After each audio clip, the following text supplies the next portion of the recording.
Ada satu momen Kak, dimana aku udah bener-bener gak bisa berdoa lagi. Engkau katanya bilang kasih kemenangan, tapi kok enggak.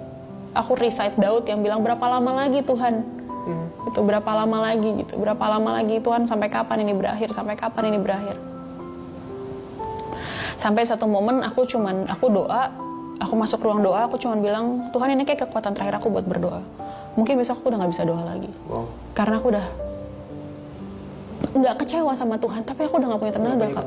Aku udah nggak punya kekuatan lagi buat doa. Kayaknya mau ngomong apa juga udah nggak tahu mau ngomong apa. Kayak udah semua aku omongin deh sama Tuhan gitu. Kayak tiap hari doaku sama loh Tuhan. Tiap hari aku ngomongin tuh sama, hal yang sama. Aku nggak berubah, doaku sama tiap hari. Gitu. Aku udah nggak punya kekuatan lagi. Aku udah nggak punya tenaga lagi buat doa gitu. Terus sampai aku baca firman, baca renungan, bilang, iya, karena kamu udah ngomong terus sama Tuhan. Kapan kamu mau denger Tuhan ngomong? Iya. Ya kamu capek orang kamu terus yang ngomong. Iya. Iya. Ya capek kamu terus yang ngomong soalnya. Aku mau ngomong sama kamu ngomong terus. Lo bilang kamu capek. Ya aku mau ngomong sama kamu. And abis itu aku bilang, oke, God. Oke. Aku rendahin diriku. Tuhan mau ngomong apa? Talk to me, speak to me, I'm ready to listen. I humble myself to listen to you. Dan ini satu pengalaman yang spiritual dan sangat personal buat aku Kak. Aku sampai catet di notes handphoneku karena aku nggak mau lupain momen ini. Aku tidur. Aku lagi mimpi. Aku lagi mimpi. Aku sama Pastor Gideon menuju satu tempat dengan kecepatan tinggi, dengan kenceng kita ngebut di jalan tol. Terus ada orang yang berusaha untuk nahan langkah kami gitu. Ada orang yang berusaha nahan langkah kami. Tapi kami ngebut di jalan tol, orang ini ngejar dari belakang. Di tengah-tengah mimpi itu, tiba-tiba jadi kami tuh tidur gini karena anakku yang gede tuh tidur sama papanya di kasur atas karena ranjang kami cukup tinggi. Aku sama anakku yang umur 2 tahun kita tidur di kasur bawah karena dia lasak banget. Kalau ini bisa guling kemana-mana tahu. Jadi kita di kasur bawah.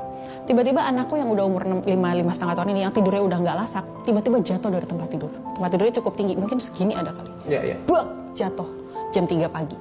Jam 3 pagi itu jam-jam dimana Tuhan sering bangunin aku untuk doa. Gitu. Tiba-tiba anakku jatuh, dia nangis.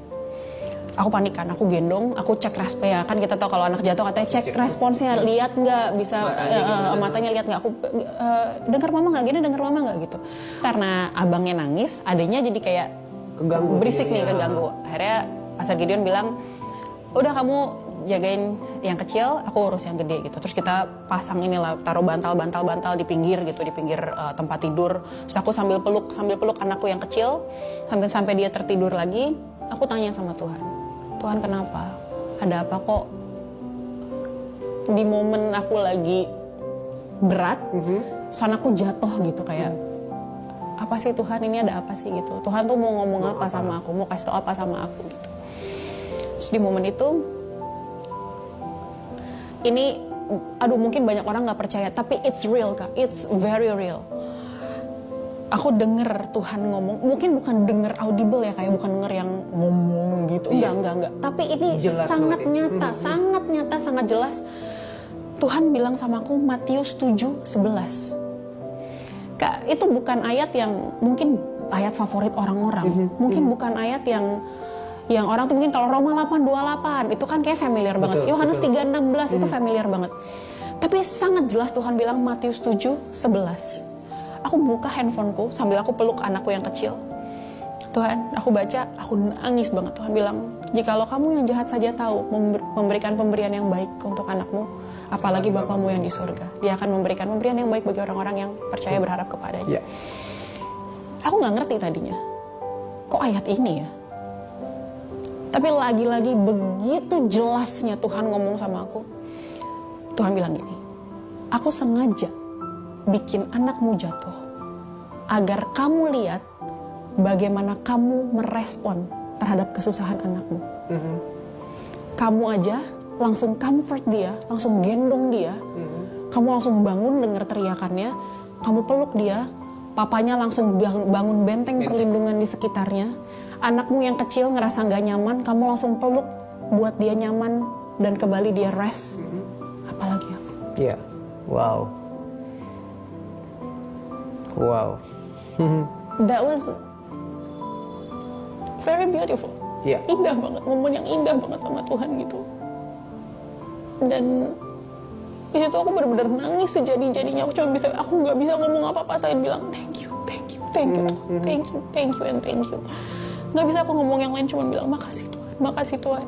Dan ketika aku mulai bisa pull myself back together, aku bilang maaf ya Tuhan gitu. Kalau mungkin all my cries selama ini meragukan Tuhan sebenarnya. Mungkin selama ini tangisanku tuh kayak Tuhan tuh tolong gak sih? Tuhan tuh denger gak sih? Gitu.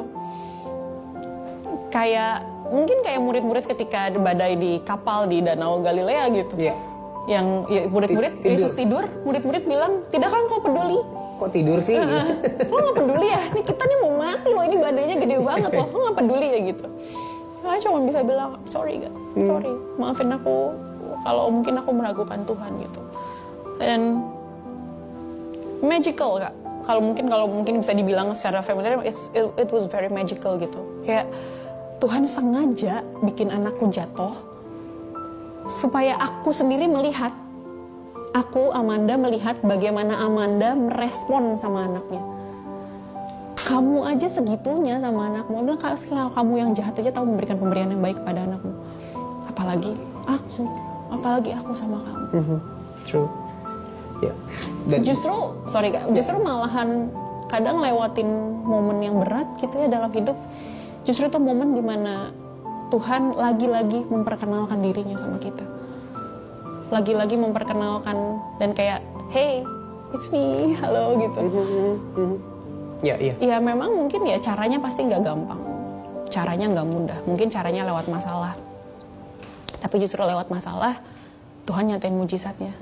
Gimana Tuhan nyatain mujizat kalau nggak ada sesuatu hal yang keren yang bisa dia lakuin kan? Menurut aku it's not mujizat gitu. Ya udah gitu aja. Tapi mujizat yang besar sekali. Ketika kita ngalamin masalah yang kayaknya udah nggak ada yang bisa tolong. Iya. Tapi entah gimana tiba-tiba diintervensi aja di tengah jalan. Iya. Dan itu salah satu yang tadi kita omongin di awal ya, mengerti identitas kita di dalam Dia. Kalau kita ngerti bahwa kita ini sudah diangkat menjadi anak-anaknya.